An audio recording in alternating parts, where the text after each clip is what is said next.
It just came like an everyday thing to me, just street stuff, violence and fighting and carrying guns, selling drugs. 36-year-old Raymond Moye was a very dangerous young man on 33rd Street when everybody called him Ray Ray. He did 3 bits in prison, including a 4-year federal stint for a felon in possession of a gun.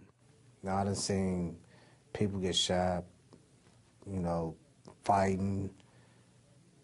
This was like an everyday thing. But Moye is a very different man today, thanks in part to a new way of trying to suppress gun crime and other violence in East Kansas City called Aim for Peace. Tell me what Aim for Peace is all about. It really comes from philosophy. What if violence were a disease?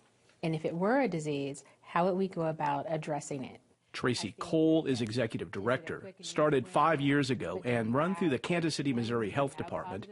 Aim for Peace tackles violence like an epidemic. That epidemic spreads just like cholera, just like AIDS. So how is it like a pandemic? Does that mean that we can look at it on a map and track it and predict where it's going to go next? Absolutely. And one of the things that we found here locally in Kansas City in terms of the violence epidemic, it does have a center, but it's actually spreading from that particular center. And the center that we call is often called the urban core.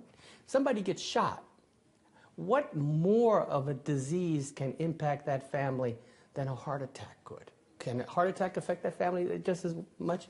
Sure. But what happens with the homicide is usually there's other parties involved. And then there's retaliation. And so then you start to see this cycle start to spread. And it spreads just like the flu or HIV. The theory of violence as a pandemic, health experts say, goes like this. Instead of germs attacking organs, the concept of violence lodges itself in the brain. And this drastically alters the way people, especially young people, think about violence, making killing, researchers say, so much easier. Our focus is specifically almost like a lawyer, almost like a doctor. We're out there specifically trying to stop the spread of the disease. Anything that may come up during that course of that consultation is something privileged, patient confident. But you don't change generations of problem solving at the end of a gun overnight.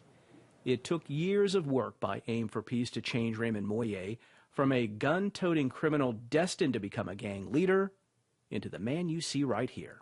I want my freedom. I love my family. I love being free. I want to work. I want to take care of my household. I have a good woman and kids. So that right there keeps me grounded.